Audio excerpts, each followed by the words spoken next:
So we're all stuck inside, figuring out a way to connect with one another. And there are a lot of video chat services that are out there that are ready for use. And thanks to the good folks at Blinder and Ross McConnell, their CEO, who is joining us via their platform. Hey, Ross. Hey. We can connect even halfway around the world. You're in New Zealand, and I'm right outside of Washington, D.C. Thanks for being with us today. Pleasure. Thanks for having us here. Tell me a little bit about Blinder. What do you guys do? So we're a video interview platform that makes it incredibly easy for journalists to connect with any news source anywhere in the world through any mobile device and capture a video of the conversation for them to share with their audience. We started out with an audio platform a few years ago that was really targeted at high-profile teams in sports and entertainment. My co-founder is a guy called Kaylee Wilson. He was the communications manager at the New Zealand Rugby League. It was his job to put journalists in touch with his athletes to get their story told around the world. Because he was based in New Zealand, he had athletes playing professional rugby league in places like Australia and the United Kingdom. He was dependent on the phone interview to get those stories told, and he became increasingly frustrated at how difficult it was to make his athletes available to the media, mainly around privacy concerns. So, some of his athletes were nervous about talking to the media. They didn't want their phone numbers shared. They didn't want to be putting themselves permanently on call. And Kaylee really just wanted an easy way to make his athletes available to the media without sacrificing their privacy. So what we did is we created Blinder. It can be used by communications managers at those high-profile teams. They schedule a call just like putting an appointment in their digital calendar, and then it allows the journalists to dial straight through to those athletes on their own mobile phones without even knowing their number, and record the conversation so that it can be used for digital content. So we started out making the phone interview incredibly easy, and then late last year we looked at how we can make the video interview just as easy as a phone call as well, and that's how we're talking to each other now. So give me some differentiators. Like clearly Zoom is being used widely in the United States right now by everybody. What makes Blinder different? Yeah, well, so in broadcast media, we actually see Skype used more often. So Skype has been set up for use. You were at ESPN. I know that ESPN uses Skype from the main control room in Bristol, Connecticut, to interview people through video. One of the main advantages that we've got, and it comes back to our roots with just plain old audio phone interviews, is how easy we make it for the talent on the far end of the interview. They don't have to download any new accounts. They don't have to log into anything to do a video call. As you've just experienced, they get a text message with a short link. It opens a video conversation, much like a FaceTime call, in their browser. They don't have to download any software. So we've focused on making it incredibly easy for the talent to join a Blinder video interview. Or that might be a remote news source of any type, and we've crossed over into current affairs as well. So that's a differentiating factor. The other one, and if you compare it with Zoom, for example, is that we deliver broadcast quality recordings. So after this call, you're going to get an HD recording of our interview. It's going to have both sides of the interview recorded independently. So you've got a lot of flexibility with what you do with that recording and post-production. And we've also made it easy for broadcasters to do live and add as live calls. And so all of that capability exists out of the box. So you can sign up to a Blinder account, activated in minutes, and be doing broadcast quality pre-recorded interviews or go live with these calls in a matter of minutes. And this is right mobile too. I could do this through my phone. I could if something's breaking news, I want to get somebody on. I'm only on my phone when we can go outside again, wherever we are. I can do this on my phone. I'm doing this on my iPhone 11 now. So yes, you can do it on any device with a microphone and camera and a broadband connection, obviously. So that's another aspect of it. So people think about FaceTime. Well, FaceTime is specific to the iPhone platform. Any mobile device or laptop with a camera and a microphone, and you can connect a Blinder video interview to it. So we like to say we're taking video journalism to the edges of the world. It's taking it out of the control room, out of the broadcast studio, putting that capability into the hands of any journalist or content producer in the world. Take me through the tech for a moment, because listen, everyone has used Skype, and I agree with you that it is not, as far as broadcast quality, the best thing that could be put on the air for the broadcasters. Right. It's great for connectivity. It's not great in terms of quality and what viewers are accustomed to seeing and hearing when they get on air.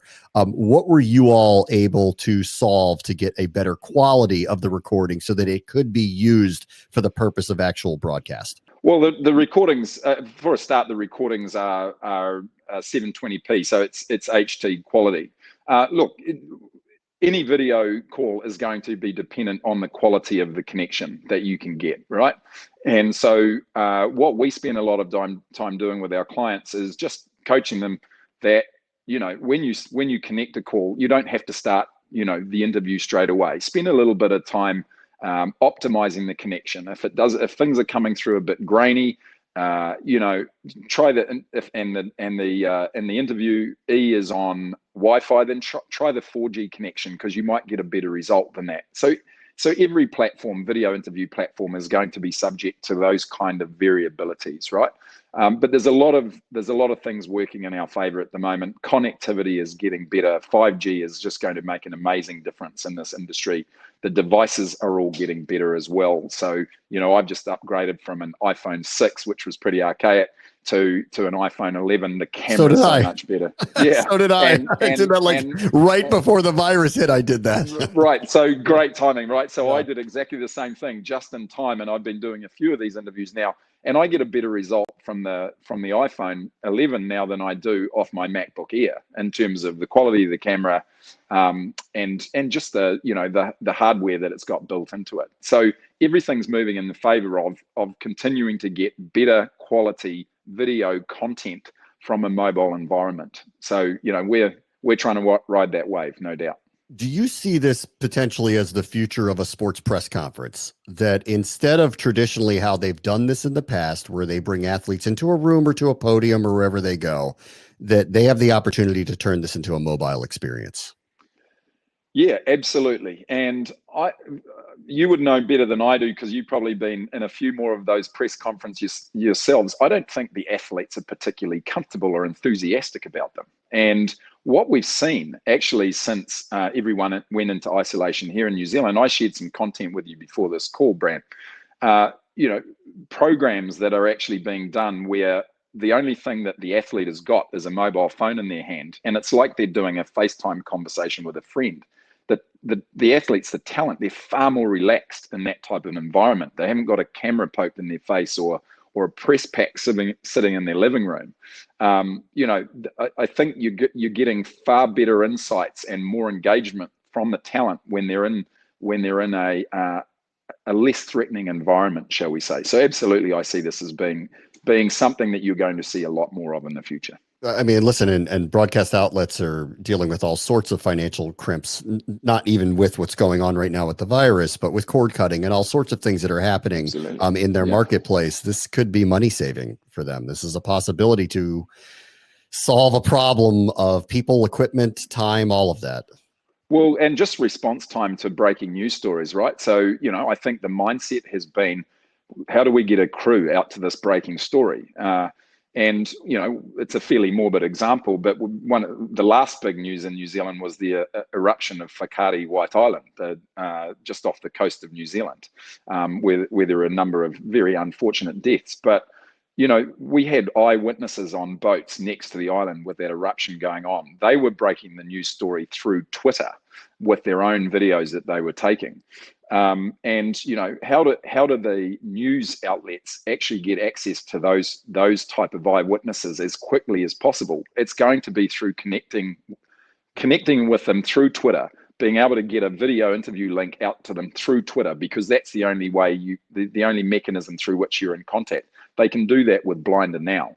And it's far more authentic content, I think, and far quicker response time than getting a camera crew, which is the traditional way of doing things. Yeah. I want to ask about, you're doing a program which is called Isolation Nation, which taking advantage of is the wrong way to put that because of what's going on right now. But you are seeing an opportunity here to try to do some original content. Why don't you tell us about what you're doing with that?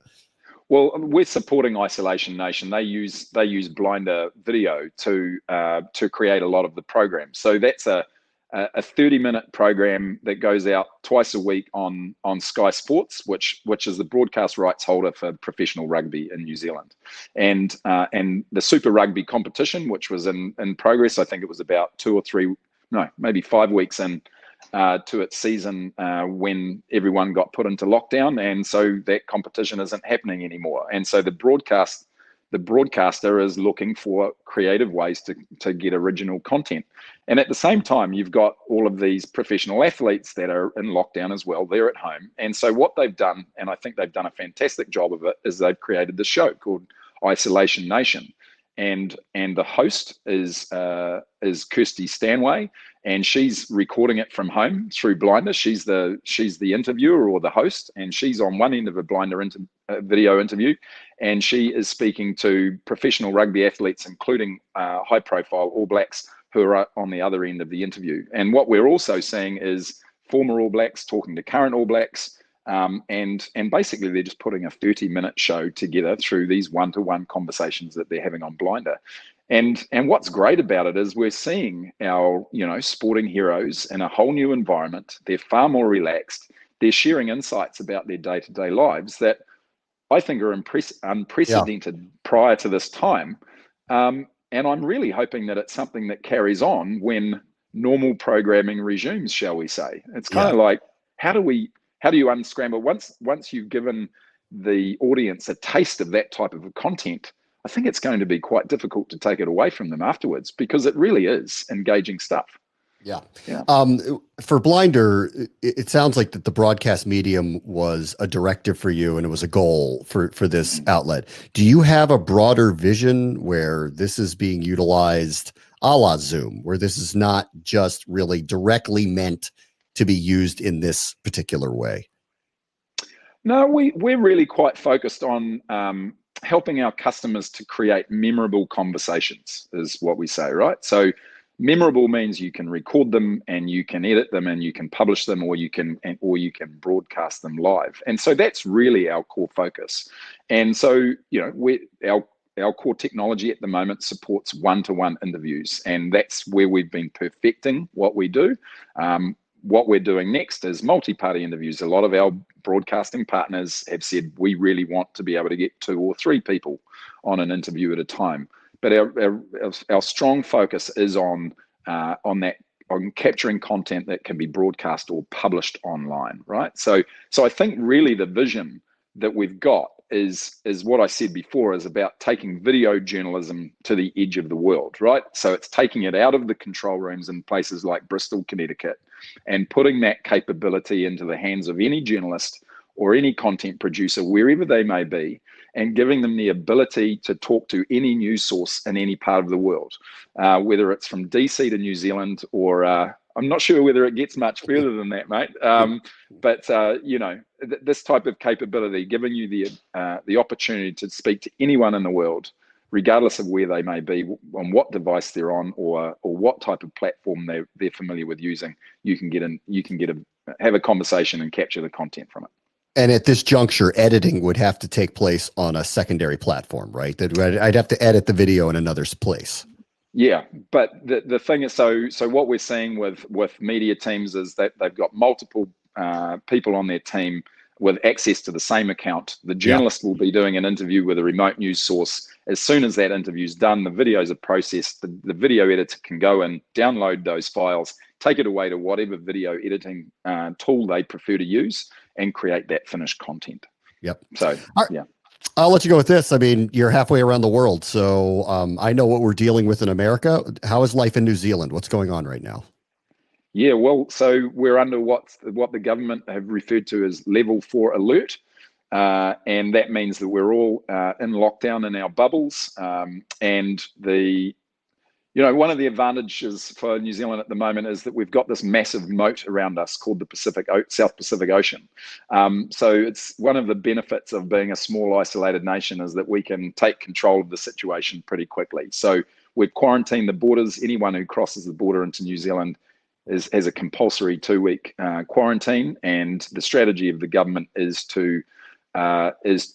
elimination. So we're trying to eliminate coronavirus from the country at the moment, and I think the borders will be quarantined for a good while yet, because what we're probably waiting for is a vaccine that will protect everyone before we can go open the borders up completely again. Our ship has sailed on closing the borders, but we are also hoping that one day we'll either have a vaccine or something that gets rid of this thing for good. And yeah. Well, look, I'll take my hat off to the leadership in New Zealand. They've had a bit of practice with these types of crises during this administration, and the leadership has been clear in terms of what their objectives are, and with their instructions to the population, and it feels like everyone's pulled in together to take the control of the situation. We've certainly seen the number of new cases drop off dramatically. It looks like we'll revert back to level 3 in a week's time, which means we have a little bit more freedom. Some of the kids will be able to go back to school. Construction work will be able to resume and that sort of thing. And hopefully we can start putting our economy back to work gradually, with the confidence that we know what to do if there's another outbreak. So hopefully we'll get our news cycles back, and we'll get our sports back. We'll get that as well. Hopefully that happens in the very, very, very near future. Yeah. It's all feeling a bit like Groundhog Day at the moment, isn't it? What are you seeing? What are you seeing over there, Bram? What's the response been like in your part of the world? I know it varies state to state.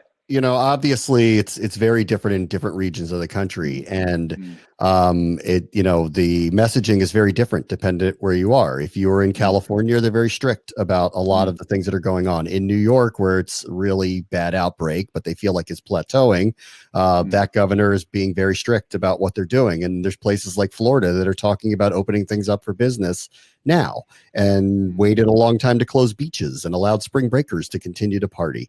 So it really depends on what part of the country you are. And so that's, but welcome to America, where we don't listen to anybody and, and take no instruction from anybody, no matter what your qualifications are. So that's we'll work as a team, and we'll do it my way. That's right. Exactly. Ross McConnell is the CEO of Blinder. Thanks so much, first of all, for letting us use your platform to tape this interview. And it was a pleasure. Thank you. Yeah. Thanks, Bram. And you're welcome to use it anytime. Thanks a lot.